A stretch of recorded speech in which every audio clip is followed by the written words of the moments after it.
Hello, welcome once again to Lehto's Law. I'm Steve Lehto. Today we're going to talk about what happens when they wrongfully arrest you. They just arrest you because they got the wrong person. It's a crazy story, but it happened in Ohio to a woman who spent the week in jail and lost her job and her kids. And then all the charges were dropped.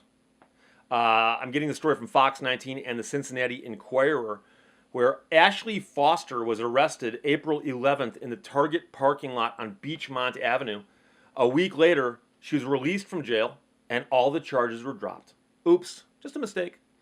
After 7 days in jail, a Brown County mother is free, but her life is in chaos. She says she's lost her job and her children, all due to a case of mistaken identity on the part of the Aberdeen Police Department. And here's the thing. This is one of those situations where it wasn't like just simple mistakes happened or, oh, this is perfectly understandable.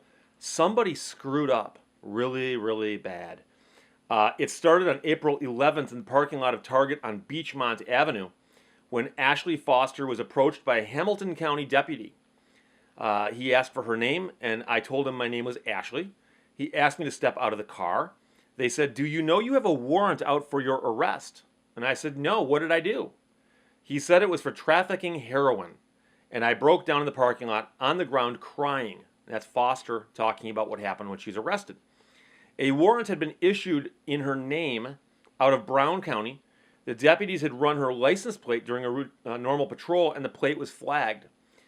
She said, "They showed me the computer, and everything they had in front of them was my ID, my picture, my birthday, my social security number, but it was not my address."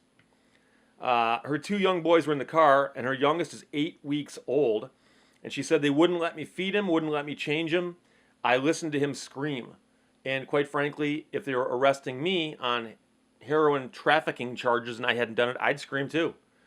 Child Protective Services took custody of the children, and Foster was booked into the Hamilton County Justice Center, where she sat for the next 5 days. David Doherty and the Hamilton County Sheriff's Office said the deputies attempted to contact family, but when no one was available, Hamilton County Job and Family Services was contacted. And Doherty said, "It's a sad story. It's awful. When a warrant is issued for someone's arrest and that person is found in another county, in Ohio, they regularly hold the person until they can be transferred back to the county where the charges were issued. Usually that's 3 days, but apparently here, because of the weekend, it got stretched to 5. She said, "No one could tell me anything. Every single officer I talked to said, the warrant is not ours. The case is not ours. I cannot tell you anything." According to Brown County prosecutor Zach Corbin, once Foster was back in Brown County, the Aberdeen officer went to the jail to interview her and realized he had the wrong person. Oops.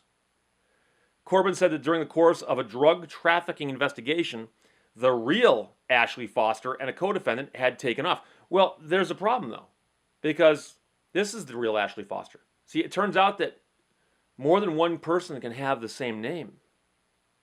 Now, I know that that's probably news to law enforcement, but I'm here to tell you that my name is Steve Lehto, Lehto. It's a fairly unusual name in America. Not terribly unusual in Finland, although the Steve would be unusual over there. But in America, I know of at least 2 other famous Steve Lehtos, one of whom is a musician in Minnesota or Wisconsin, and he's a member of a duo, Lehto and Wright and Lehto, something like that, Steve Lehto. And then there's also a mathematician on the West Coast named Steve Lehto. I thought, although he might use Stephen Lehto. But the point is that if somebody issued an arrest warrant for Steve Lehto out of Minnesota and they arrested me, yeah, I'd be a little ticked off about that too. And I have to apologize because I recognize that I just put a really, really bad edit in my video. And that's because I'm shooting this part after I shot that part. And then I'm going to edit at the other end and splice this in. But while I was doing this video, it dawned on me that there's a very, very simple way to check how many other Ashley Fosters there might be. So I went to one of the websites where you can look up people's names and state they might be in if you're trying to find somebody. And I just typed Ashley Foster into one of them and got 56 results. 56 Ashley Fosters in Ohio. So the fact that they're looking for the real Ashley Foster and they pull over and arrest a different Ashley Foster and act as if they're surprised by that just shows that somebody's not doing their job right. Somebody's not. 56 Ashley Fosters. Presumably there's one they're looking for, and 55 they're not. So that is an issue as well. Now here's the thing. The Ashley Foster they were looking for, or the real Ashley Foster, as law enforcement called her, had taken off. And it turns out that criminals often become fugitives because they don't want to get caught.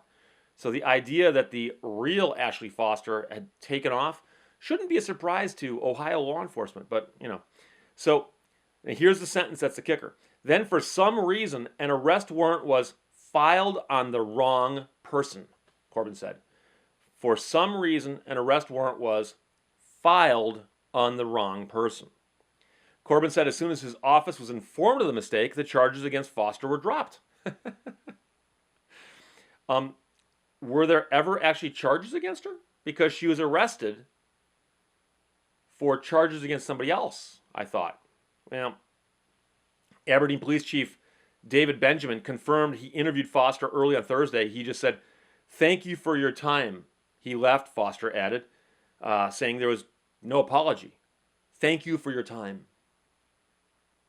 On Wednesday, the Aberdeen Police Department made a Facebook post referencing the drug investigation, and it said on April 1st, a Brown County grand jury returned indictments on James Beckett Jr. and Ashley Foster. Keeping in mind, of course, that there are possibly more than two people named Ashley Foster in the world. This investigation included a search warrant where heroin and fentanyl were seized, the Post said. Mr. Beckett and Ms. Foster are still at large with active warrants. Aberdeen police said this is an ongoing investigation and could offer no further comment Thursday night or Friday morning. And they probably won't comment for a while. Brian Gregg with Hamilton County Jobs and Family Services said Foster's case was closed on Friday, and he said Foster's children were eventually brought back to the family. So Foster is meeting with her attorney in the near future to discuss what's going to happen here. And, I'll admit I'm not privy to the exact workings of the legal system with respect to their computers and the different networks they use and the different systems they use and what happens when you enter a warrant or anything like that. But the fact of the matter is that they had the correct address for the real Ashley Foster, but somebody making a very, very egregious mistake or just being incompetent put in Ashley Foster with the correct address and then took the information someplace that they got someplace else for the driver's license and the social security number and the photograph and so on. And so somebody clearly made a gigantic mistake here, okay? But the problem, of course, is that if you are in a situation where your mistakes can cause huge problems like this, you actually need to be careful how you do your job, okay? And so, like, for instance, I'm an attorney. I sue people all the time. I sue companies all the time. I don't just willy-nilly grab names out of nowhere and stick them into pleadings and file them. I do a ton of work to make sure I'm suing the right entity, okay? And in my entire career, I think I've had one or two people approach me and say, "Hey, Steve, I think you got this wrong with respect to how you named this company." But I don't think it's ever actually panned out that way, meaning that I've actually had it where it turns out I was right, but I've had somebody raise that issue with me. But when they raised it, I immediately looked at it and said, "Oh, you know."